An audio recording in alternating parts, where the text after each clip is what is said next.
Hello, everyone. Osio. I'm Michael Painter. Chichalagi. I'm an enrolled member of the Cherokee Nation of Oklahoma. I'm also a senior program officer at the Robert Wood Johnson Foundation. Welcome to this conversation about COVID-19 and Indigenous people in the United States and frankly, in North America at large. We have a terrific group of Indigenous entrepreneurs and leaders with us today. Edgar, Crystal, Nick, and Eric. This is really going to be a wonderful, terrific conversation. I'm very excited about it. Thanks so much to the Skull Foundation for inviting us all to have this platform, to have this conversation. And I want to point out that our Skull Foundation colleague, Claire Wathan, I think is on the call. So hello, Claire. I'm glad you could join us. Before we get started, I wanted to pause just for a moment and send out love to all of you, to everyone, really everyone in the entire world as we're all going through this pandemic, the COVID-19 pandemic. All of us have lost something. All of us are grieving. Many of us are experiencing catastrophic losses. And as we see every single day, the events are unfolding. So it's important for us to pause and respect our loss, that loss, and each of our hearts. I know all the speakers, all of our hearts go out to everyone and to each other. However, in the midst of this loss and our grieving, there is still joy and there is healing. There's a social media thing happening around. I'm not sure if you've seen it. It's all over North America. Dancing, Indigenous dancing, social media connection, powwows, things like that. But there's especially one that caught our eye. It's Indigenous girls doing a jinkle dance, which is a healing dance to help all of us heal. And we picked out one dancer. Her name is, she's an 11-year-old. Her name is Shyla Tutusis. She's from the Thunder Child First Nation in Saskatchewan. We wanted her to open our session for us. So here it goes. I'm going to play her post. Hello, Tensei. My name is Charlotte Tutusis, and I am a jingle dress dancer from Thunder Child First Nation. Today, I am offering a virtual side-step healing dance for all the sickness in the world, aka coronavirus.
joining me.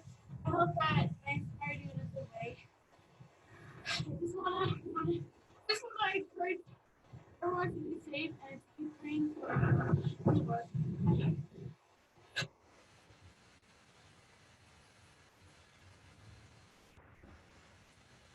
So thanks to Shyla.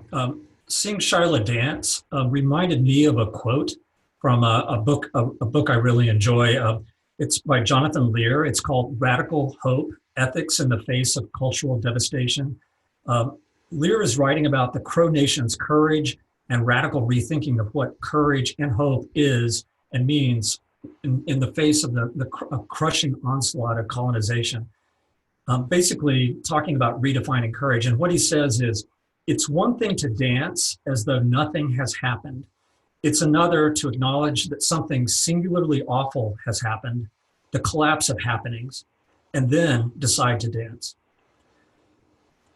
So with that, let's head on to our conversation. I mentioned I'm from the Robert Wood Johnson Foundation, and our foundation is a large foundation in the United States. We work with people anywhere we can find them around the United States and the world to help build a healthy, more equitable future for everyone living in the United States. We focus intensely on helping people generate and build health equity so everyone has that fair and just opportunity to live a healthy life. And that means that we care deeply about Indigenous communities across the United States. So today we have a terrific group of Indigenous entrepreneur leaders, as I said. Most of them were Skoll World Forum Fellows. I don't think Edgar was, but Edgar was an amazing plenary speaker in Oxford last year, so we've included him. I wanted, before I hand it over to you guys to introduce yourselves, I want to, folks on the audience, I know you're going to have questions, and when you do, you'll see the Q&A, the question button at the bottom of your screen. Just go ahead and submit your questions there, and we'll get them and we'll get to them. You can start right now, and we're collecting them, and hopefully we'll pivot it in the last half of the call and get to your questions. So on to our speakers. Crystal, you want to go first, introduce yourself? Hi, everyone. My name is Crystal Echohawk. I'm a citizen of the Pawnee Nation of Oklahoma. I'm Kickahawkee Band, and I'm the executive director of Illuminative. Who's next? Who wants to go? I can hop in. Hamadaki Api, Nick Tilson, Amachi Api, Chunke, Washington, Napa, Choose Below. This is Nick Tilson. I'm the president and CEO of the NDN Collective. And I'm calling in here from God's country, right here on the Pine Ridge Indian Reservation, part of the Oglala Lakota Nation.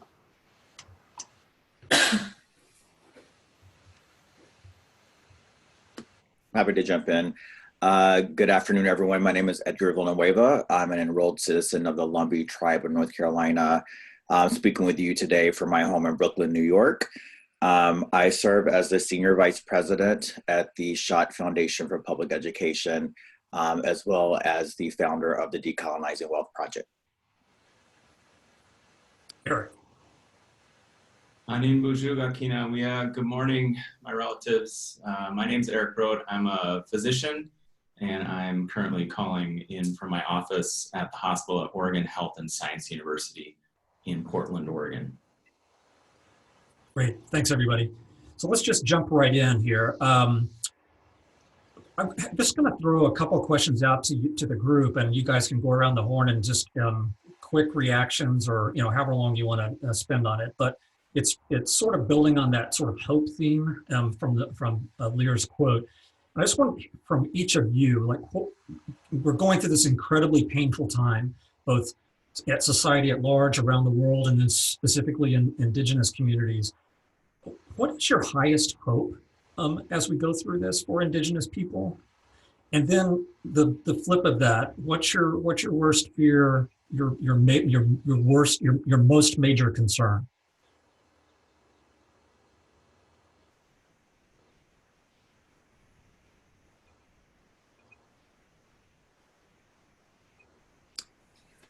Ladies first. Nick, go ahead, A. What is my biggest hope? I think my biggest hope is that this will be our finest hour as Native peoples, and that we will remind ourselves of how strong and resilient we are, how innovative, all of these things, I think our own power, how we're just going to stand in our own power and our leadership, and not only take care of our people and our communities, but where we can also be really thinking about our larger, community of humanity and how I think there's going to be connections and bonds hopefully forged. And so that's my biggest hope. I think my biggest fear is about the invisibility of Native peoples. And, as we look at, the economic responses and, obviously the public health medical responses, that is my deepest fear, is that already as Native peoples, we are challenged by huge issues around invisibility and erasure in society, which is what our research has really shown. And that already was a major issue, and it fuels bias and racism and a lot of different things. And so in a moment like this, in the midst of the pandemic, really invisibility becomes an issue of life or death. Mm-hmm. Who else? Anybody want to grab that? I can jump in. I think my biggest hope is this is about a pivot. I think that the reality of this situation is we've been living in this unsustainable financial system, unsustainable economy, unsustainable approach that's not regenerative for human beings. It's not regenerative for Mother Earth, and in many ways, this is a result of that unsustainable approach. And so it requires all of us as humanity to shift in these moments. We know that the past model has left out Indigenous people, that economies and countries have been built on white supremacy and on the backs of Indigenous people and African American people and Latinx folks. And so this is an opportunity to shift towards a more equitable future, for all of us, and understanding that even in these moments, that we have a huge opportunity that is before us. Are we going to bail out the existing system that is in place? Or are we going to build a new one? And so I think there's an opportunity here. So my biggest hope is that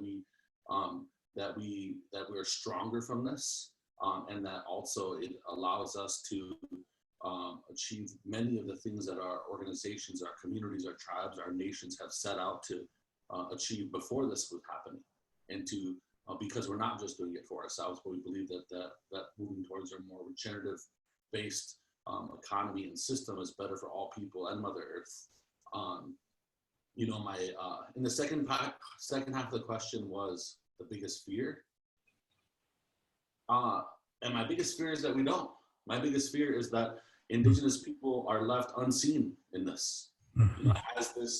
Everybody has this struggle, and that Indigenous people continue to be unseen in this situation. That there's a lack of investment that continue to go to our people. That the health crises that exist in our communities continue to stay the same, and then we don't pivot. And so that's my biggest fear, is that that our partners and folks out there, they don't see Indigenous people as essential for solving the world's problems, when I feel like we are, and we have a lot to contribute. And so my biggest fear, that's one of my biggest fears.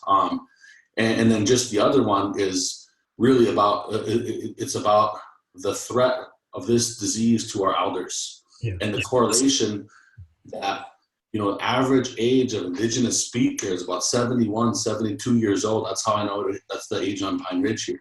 Well, that's the exact demographic that are highest, highest at risk in this situation. And so there's a huge threat to protecting our elders and the preservation, protection, and revitalization of Indigenous languages too. So that's something to me that I'm thinking a lot about during this time as well. Yeah, I worry about the elders very much. Yeah. Edgar or Eric, you guys? I think from my perspective, my greatest hope for this is that new ways of leadership and new leaders are brought to the forefront of how we as humanity solve our problems and solve our challenges with everybody in mind. Kind of echoing what Nick said, but we can't continue on this path and keep choosing the same leaders with the same ideas over and over. And I think that my greatest hope for this is that people will rise up, people whose leadership will be recognized potentially from, you know, different vantage points and perspectives that will bring a richness to the entire world in a way that's different than the way things are going right now. I think my greatest fear at this moment is that Indigenous people in North America stand to be burdened gravely by this compared to other communities.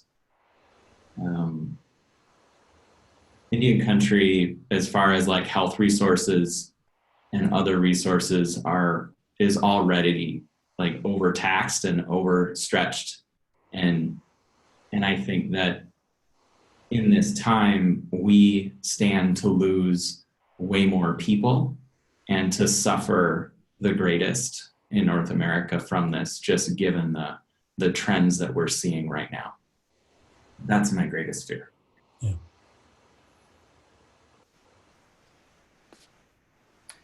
I'll add, I think that you all have shared hopes and shared fears as well. I have been thinking about just the conversation as people are looking towards solutions, and those ideas are coming from what I think of as an Indigenous worldview, or our way of life, and the way that we see that we're inherently connected. And I think this crisis is bringing, it's creating space for a different way of seeing human rights, right? And so my hope is for Indigenous people is that we do get that visibility and a recognition that our worldview is the path out of this mess.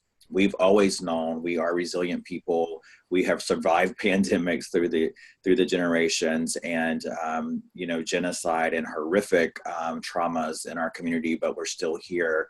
And I think there's something really special, unique about that, that I hope, we get to share with the world. And there's a major shift from an extractive, exploitive economy to a new way of figuring out how we thrive as folks who are in this 21st century, inherently interdependent upon each other.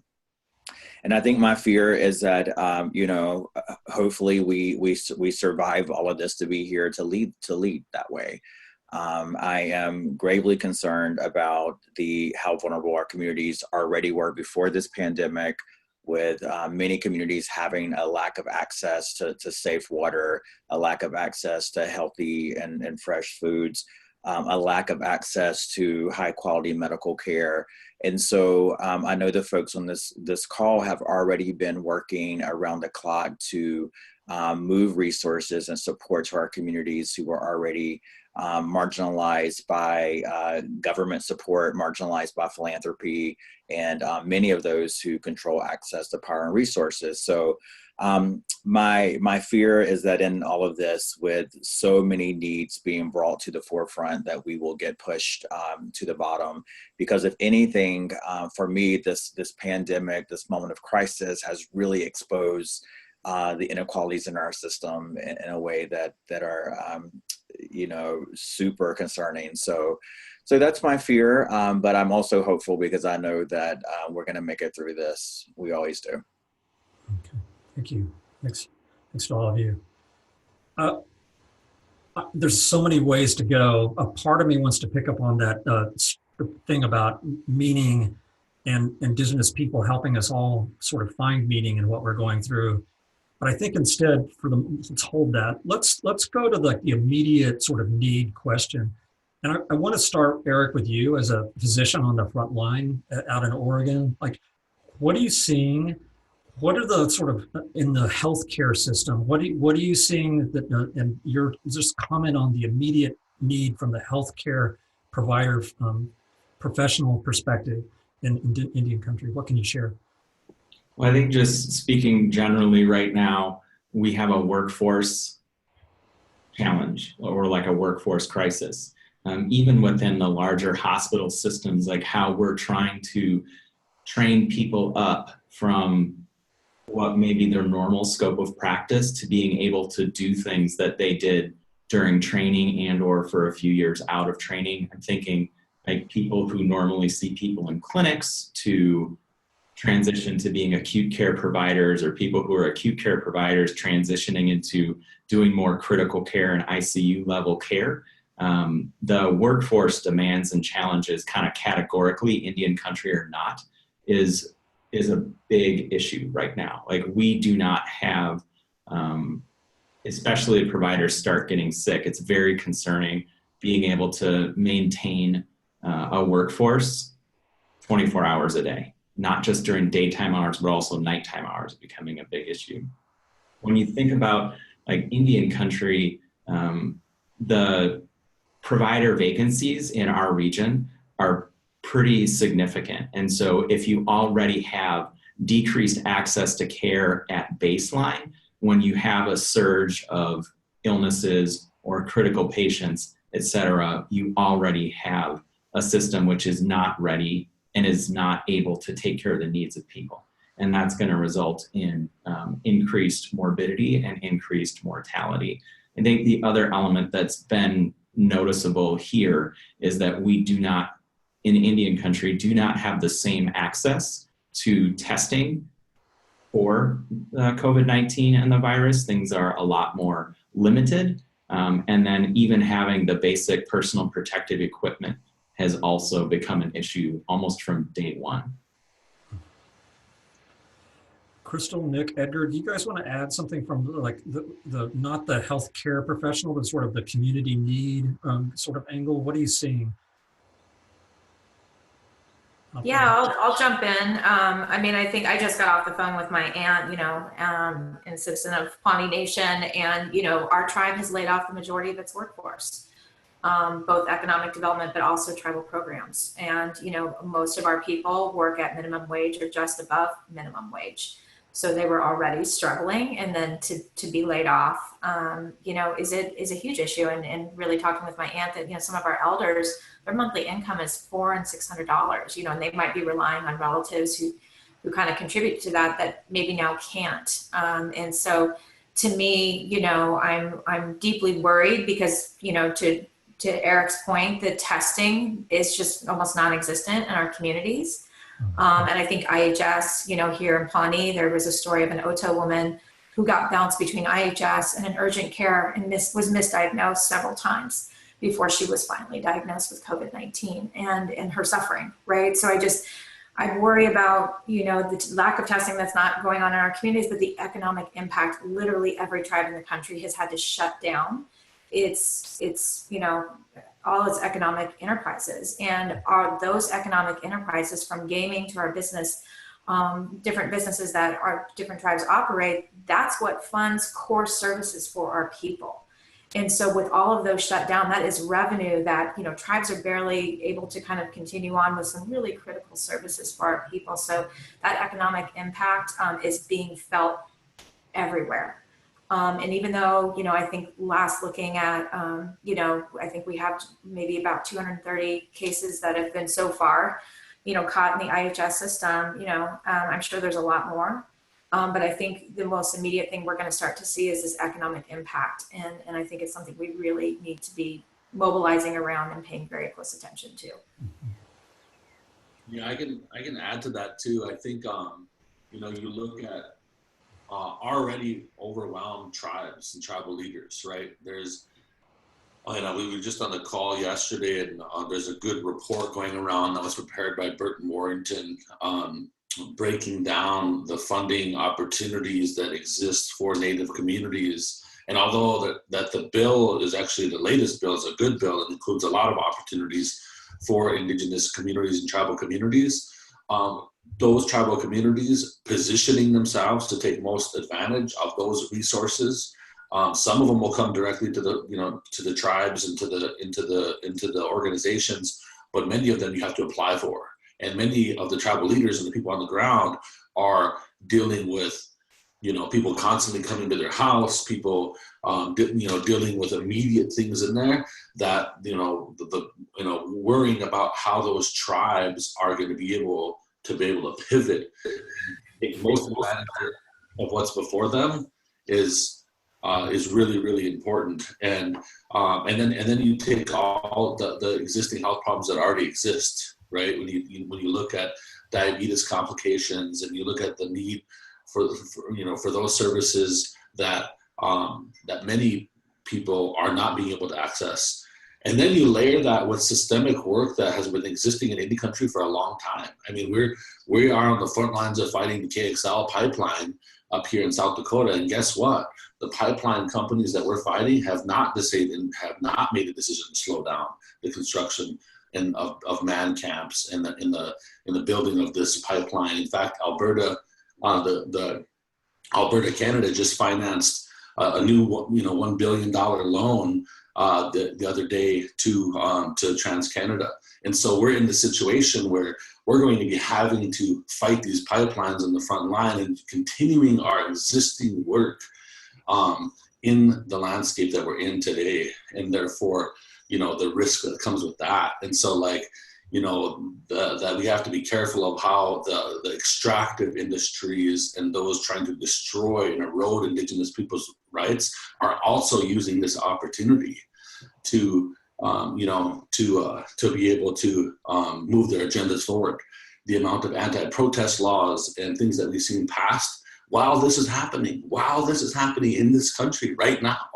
I mean, there is a battle for the future of this nation, and so we have to stay diligent. And so I think that tribal communities are dealing so much with all of those pressures, and are just like every single tribal leader I've talked to and community leader is being pulled in so many directions. And so it's how we balance that of responding to the immediate needs, planning for the future, and then continuing the work that's there. So those are some of the stuff that I'm seeing. Thanks. Thank you. Hey, Edgar, we're getting some good questions in from folks, and I don't know if you wanted to comment on that, and if you did, you should, but then I have a question I'm going to toss to you from the audience, whichever way you want to go. I'll just be really brief. I think on top of the issues that have been shared, a lot of my work is with nonprofits, and which the nonprofit sector being the largest employer in the country. In times of crisis in urban settings, Native Americans often turn to these trusted institutions, folks who are living off reservation. And these organizations are being hit hard. And we know that, before the crisis, 15% of our folks were unemployed. We don't even know what that number is now. We have a huge number of homeless relatives. So in urban centers, folks are also trying to figure out, how do we provide shelter, food, emergency assistance? How do we keep our staff employed? So that's just another need that I'm hearing through my work. Great. So I am gonna bring this question to you, Edgar. Sorry, you have to do double duty here. So the question is, and it's kind of builds on what you were just talking about. It's like, what are the ways to navigate the tensions between private foundations and tribal governments, while we're also respecting tribal sovereignty, and then at the same time acknowledging that tribal governments may not have the resources they need to deal with this challenge that they're facing, all the multifaceted nature of it? Oh God, that's a complicated question. I know my co-panelists will have something to add to it. I know what's happening in philanthropy. I critique philanthropy a lot. I have to say, in this moment, I've been pleasantly surprised at how quickly philanthropy is organizing itself to respond. And so I just want to acknowledge that. And I will say that, however, in the urgency to respond, it's very easy to not operationalize equity in how we're responding. And so we're quickly moving in a way that often moves money to who we know, right? And so, as Nick and Crystal have said earlier, our community, our organizations, our tribal nonprofits are really invisible, and so are left out often of these emergency response efforts from philanthropy.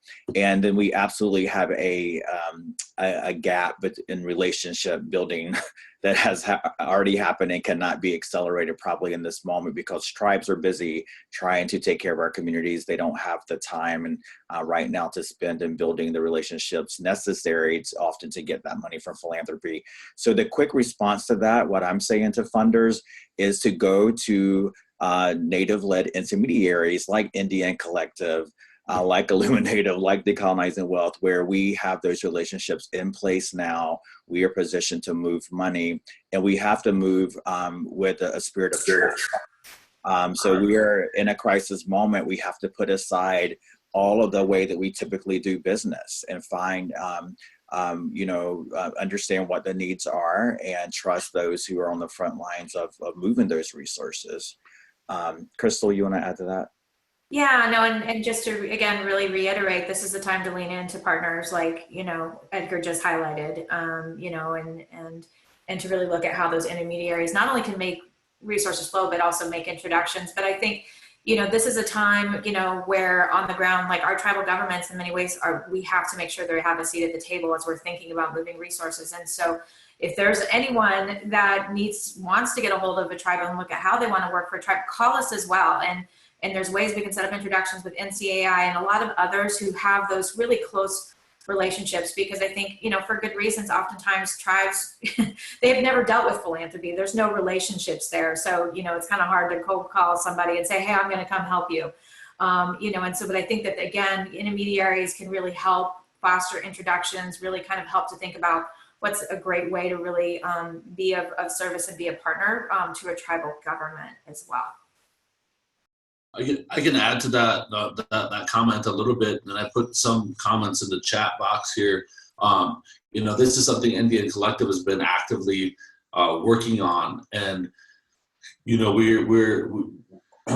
our biggest thing was, we know that many philanthropies have hot and cold relationship with Indian country, and some, as much as Indian country doesn't know how to interact with philanthropy doesn't know how to interact with Indian country. And so doing this in a crisis situation, probably not the greatest idea to foster new relationships. So the way that Indian Collective currently does, we made a couple decisions in our strategy on this particular subject. One, we decided not to abandon any of our existing grant-making programs or organizing efforts at all. We deemed all of our efforts as necessary and essential. Whether it be on the ground, frontline, organizing work, or supporting our grant-making program like the Indian Changemaker Fellowship Program, or like our Community Renewable Energy Grant Program. But then we leaned on our funders, who we already in relationship with, who already have those deep relationships with, and say, hey, here's a strategy that we're going to be able to support to get resources directly to folks on the ground. And it's going to look different in different communities, depending on what the dynamic is there. So in some communities, where they have the director of the tribal director of emergency management is staffed up, they have an emergency management plan in place, then yes, we'll partner with that person. In another place where a tribe doesn't have that, but they have a high capacity nonprofit that's supporting them, then we'll support them there. To us, we're basically agnostic, whether it be tribes or nonprofit organizations. What we have to be able to do is meet the diversity of the needs and the uniqueness of place in those communities.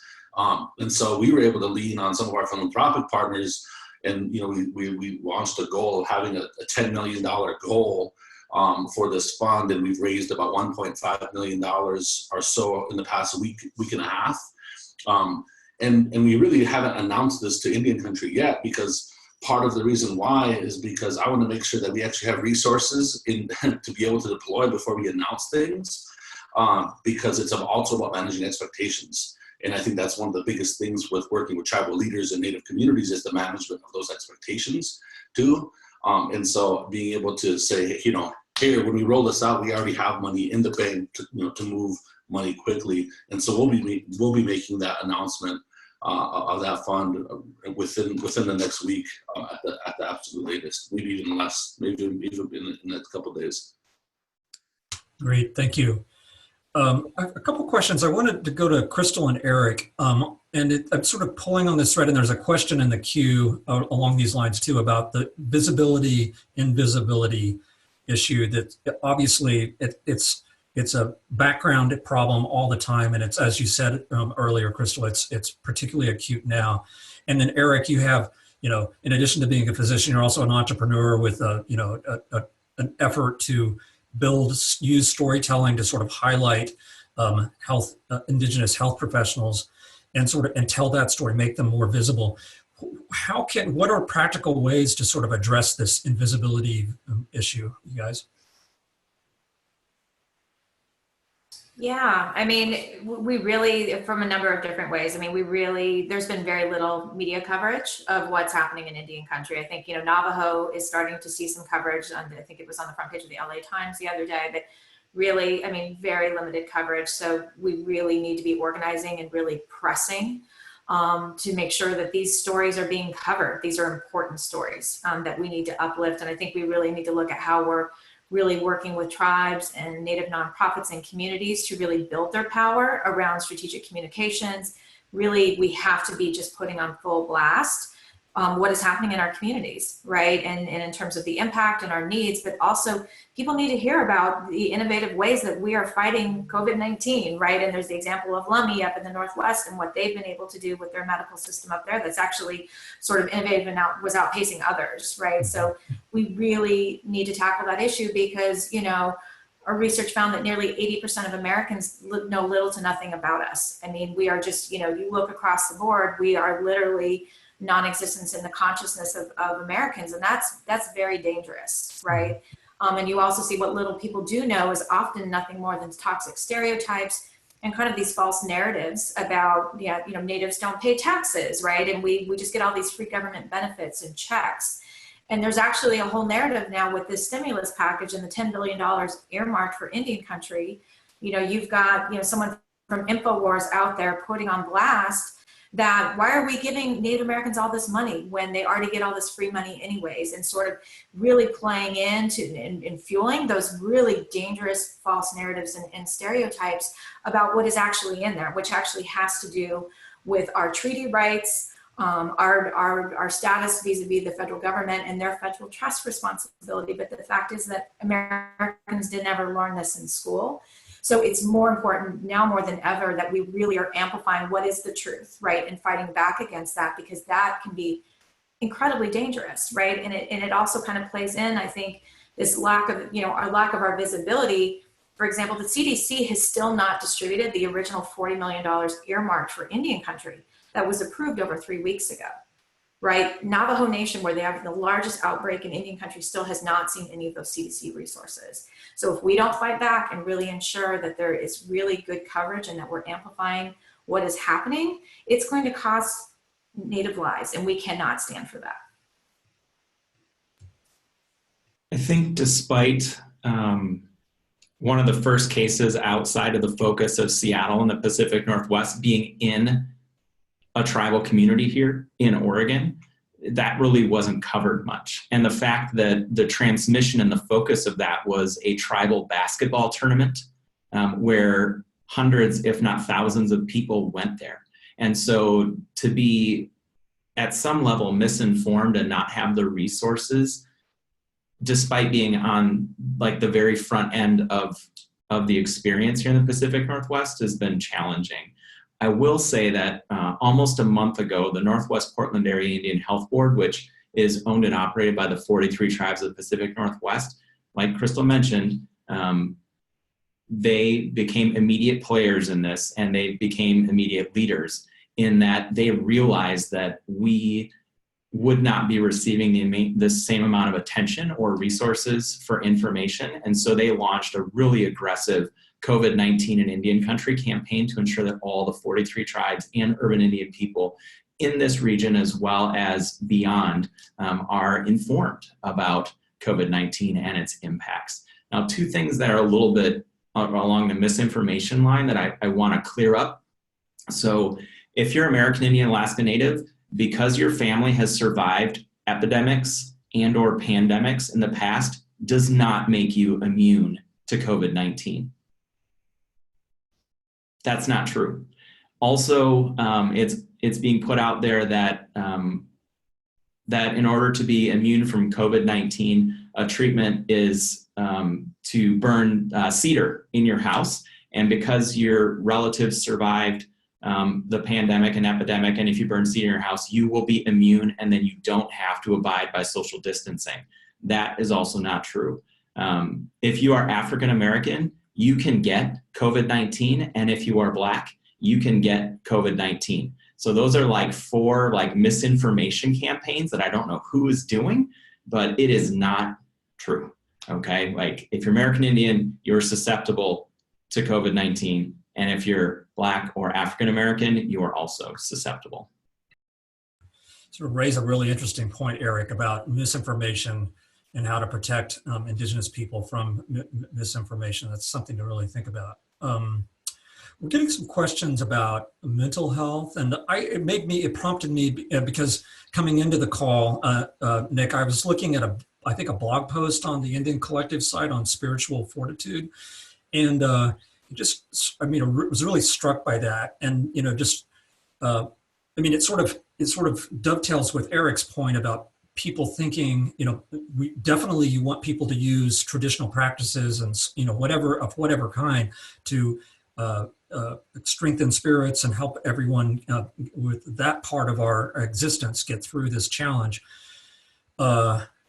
But you have to parse it with, not making sure that it's not making you think you're immune from the actual sort of biological disease thing. But could you talk a little bit about the spiritual angle and how we're thinking about mental health challenges and spiritual challenges in Indian country? Yeah, absolutely. I know there was some folks that had problem hearing me before. Hopefully they can hear me a little bit better now. I think the volume is turned up. Yeah, I think the reality is in moments like this, our culture and our ceremonies need to adapt, and they always have throughout history. I'll give an example. There was right off the hill down here in Porcupine, it's my home community. There was a gathering of medicine men, medicine women, spiritual leaders that came together to pray this weekend, and they came together to share a prayer. But people practice social distancing at that ceremony. So normally it's a custom, everybody goes up, hugs each other, shakes each other's hand, people practice social distancing there. That was that was a cultural, norm that changed. Also, the smoking of the chanupa, or the peace pipe, right? You smoke the chanupa, but then you add it to the next person. Well, in some of these ceremonies, what we started doing was we come together, we bring our own chanupa, we smoke that, we don't pass it around. We smoke it to ourselves, but we all pray together collectively. These are ways to understand of us practicing the social distancing and implementing the science that exists out there while still practicing our ceremonies and our culture, and those types of things are really important. And I think that many tribes and tribal leaders are at that stage. I know that there's spiritual leaders on Pine Ridge who are talking about postponing certain ceremonies because of this, and adjusting those ceremonies because of that. Because we know that we can't stop doing those things, because those contribute to our mental well-being and to our spiritual connection between the stars and Mother Earth. And so in these moments, it is that spirituality, it is that belief, that woichala, our belief in that is going to help get us through those things and help us get us through those times. And to be quite honest, not just get us through. It's the spiritual ceremonies and what we are going to get from the ancestors during this time, that we're going to get messages that are going to help us not only get through this, but be able to be able to live long, powerful lives beyond this. And so it's really important to keep that spiritual connection going during this time, adapt where we need to, but implement that, because the spiritual advice and the wisdom from our ancestors is going to help us in this unprecedented time. And so, and I think that there's a lot of traditional medicines. I think that some of the narratives about about shelter in places, you can't go outside. That's not true. You can go outside, go onto the land. The medicines, Mother Earth is teething right now, and the plants are coming up, and there's many of the knowledge that exists in our communities to be able to harvest some of those traditional medicines that are coming. And so my personal belief, and I think that a belief about the changing of the seasons, in Lakota culture, we say when the thunders come back, and the wakia, when they come back to the people, Well, that time is here now. Those storms are coming back to the people. They're going to bring medicine to the people. This is not, to second what Eric says, this is not to say that we don't think that if we just pray, that we're going to pray this away. We have to, in almost all Indigenous cultures, there's this goal and role about meeting the ancestors halfway.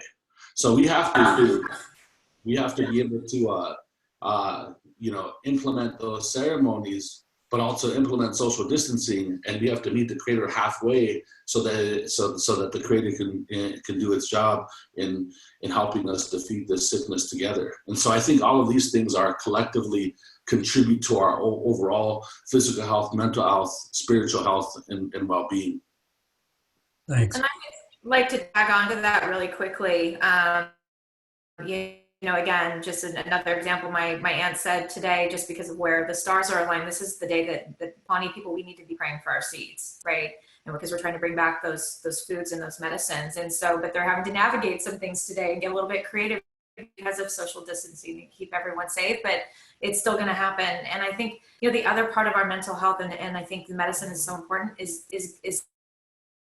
help for our community. How are we helping each other, right? And I have found so much comfort in medicine, good medicine, in trying to figure out, how do I give back? How can I be of service, right? And how can I help, my Pawnee people, my Indian community here in kind of the greater Tulsa, northeastern Oklahoma, thinking nationally, but also just how I'm checking on friends, and just the things that we're having to adapt and do everything over technology. But I think just really finding those ways to be of service, because that is part of our traditional core values, no matter what nation you come from, right? And I think sometimes we get away from that because we get so busy with the day-to-day demands, and all of our lives have just been completely, thrown up in the air, and everything's different. But it's this opportunity out of all of this for that connection, right? And for us to really remember what our core values are and how are we going to take care of each other right now. And I think that's where we're going to find our strength. Mm-hmm. Wonderful. I'd just like to answer the question from the chat about the community gardens and seating in a time of social distancing. So up at Oregon Health and Science University, we have 14 very large traditional garden beds that we have students and scholars from across the country. They bring their traditional plants and foods with them so that we can kind of grow them throughout the year. Right now, unless you're essential personnel, you can't come. And so normally we have 30 people who, Indigenous folks across campus and students who we plant our things together. But last weekend, it was just the two physicians who were seeing patients that morning. We planted the garden for everybody. And we documented and we created little stories and videos that we shared amongst our group. So even though they weren't there, we showed what we did and talked about what we did as a group, as a small community. And the realization is that in times of forced removal, in times of genocide, in times of epidemics or pandemics in our communities before, some people have taken the responsibility to go out and plant those foods that we have. And the foods that we planted were the ancestors of the foods that were planted during those times. And so to us, there's a way to draw some strength from that. And that's how we did it practically here. Mm-hmm. Eric, great. I'm glad you asked about that because I was just about to as well. So good. There's a question in here about this, and this dovetails with what you were just saying, Eric, about posting the videos. And they were asking about you guys to comment on this, the Facebook group, social distance powwow. I'm a member of that. I mean, did you guys know about that? What do you think about it? What's your reaction? It's amazing. It's so beautiful, and it's just exploded. And I know, when I really am kind of really struggling, it's been so lovely to just kind of scroll through and just see, what people are posting and sharing. And it's just gorgeous to see, and the innovation, right? Of still like, we're having a powwow this Saturday in Grand Entry, and just, damn, Indian people are so innovative. I love it in the way that we're using technology. I think So many people are so worried. So many of our Native people don't necessarily, participate in the formal economy, right? I mean, they're artists, they're making things. The powwow trail, right, is such an important economic point for so many of our people, right? And so for all of those powwows to be canceled, the ripple effects, I've received so many notes from artists that are really struggling because they can't make ends meet. But if you go on to social distancing powwow, there's actually an entire vendors page, right, where you can still shop, you can really still support those different artists. So to the organizers, I say hats off. I love it. It's really exciting. Edgar, I wanted to come back to you about sort of a decolonization analysis of the things as where we are right now. Like, what does it mean as we're going through this crisis to sort of still think about decolonizing wealth, decolonizing power?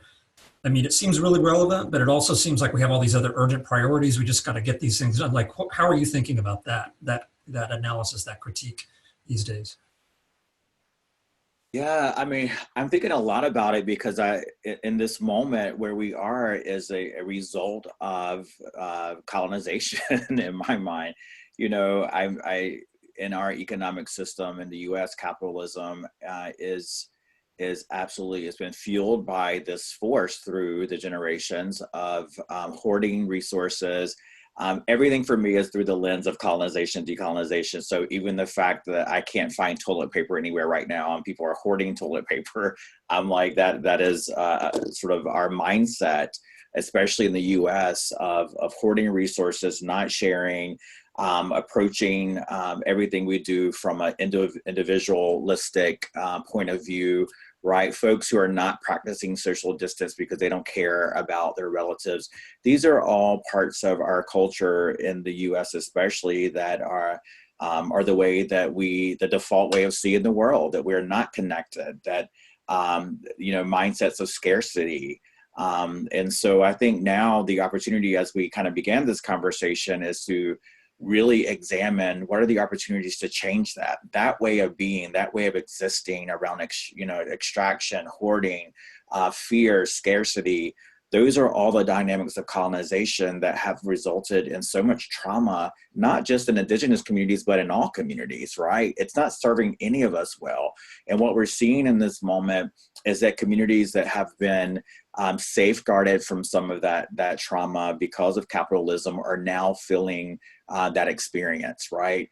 Coronavirus, COVID-19 is impacting everyone across race, across class, and our economy has been shaken, and folks who typically don't go to bed at night worrying about wealth and finances are now having to, are now holding those concerns. And so I hope that for me, it's an opportunity that we just reimagine, what do we really need to get by, right? Like, when do we what is the sense of having enough as people? How do we put others before ourselves to make sure that our neighbors have enough? I just found out yesterday that my neighbor lost her job, right? And it's like, just reassuring her, like, if you need food, I've got some extra cans of tuna over here. We're going to get through this, right? So it's really, all about bringing us back to our common humanity, the concept of all my relations. And money is a big part of that, because money is what got us into this mess. Money is a tool that has been used to divide and separate and create these mindsets of us versus them, the haves versus the have-nots. And in this moment, like, let's figure out a new way to change and move out of this moment, understanding that we are all connected to each other and to this earth. Thank you. That was awesome. So we're in the last 5 minutes, and I want to give you guys a chance to do your choice. You can sort of give your thoughts on a call to action to Indigenous people or to broader society on behalf of Indigenous people. I also wanted to go back and ask that question again that we had at the top, where we were talking about radically rethinking hope and courage. Sort of that theme sort of moved through this whole conversation about Indigenous people, to generalize, have have a unique outlook and a unique relation and a unique understanding of our relationship with living and non-living things and creation. So they're given the root cause of the problem we're facing, we could ask of Indigenous people to help us all understand that and to help us make meaning out of this terrible moment. But I guess the question is it fair, given all the challenges, is it fair to ask Indigenous people to sort of, do that too? So you're probably the answer. I'm going to say no, right? I mean, this isn't about us saving the world at this moment, right? But I think there's really about a lot of core values and other things. And, Nick has been so eloquent, as has Edgar, and, Eric as well, right? But I mean, this is, this falls into a lot of tropes about mystical, magical Indians are now going to go save everyone. And you've seen so many stories being posted of non-Native people just parachuting into Native communities right now for those types of reasons, right? And really tribal communities just really having to be really protective and closing their borders.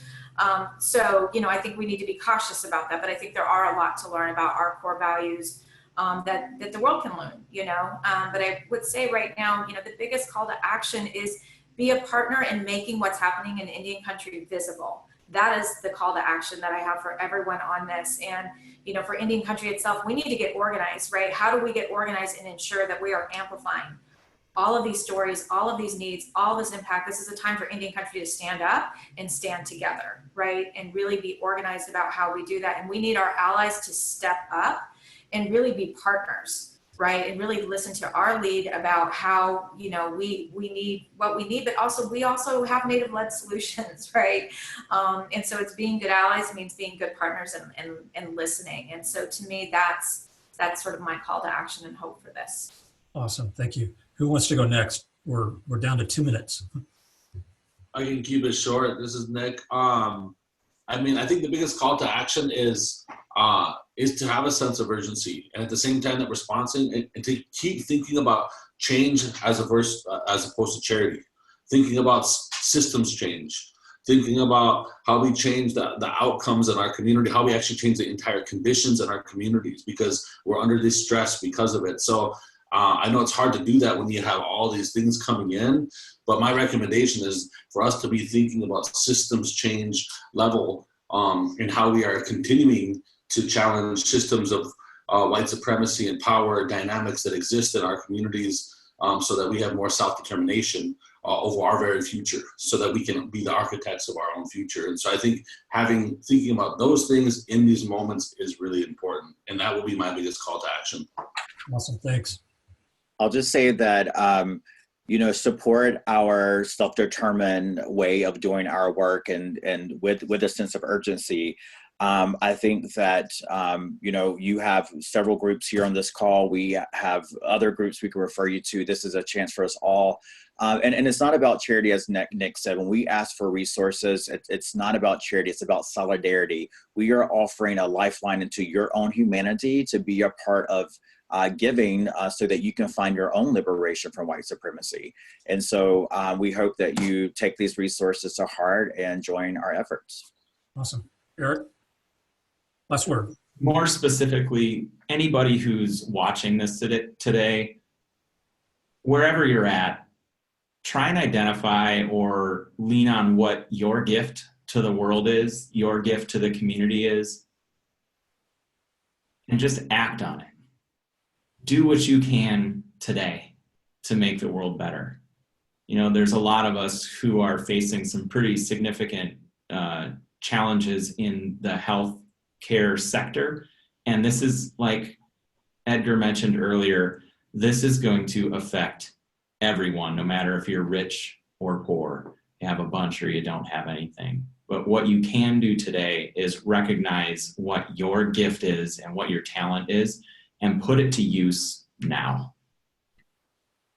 Thank you. Each of you, you were amazing. So thank you so much. It was incredible. Really, really enjoyed it. And I hope our audience did as well. Thanks, audience. Thanks for joining us as well. Donadaga Ahi.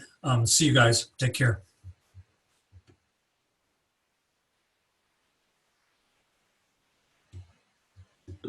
Kid.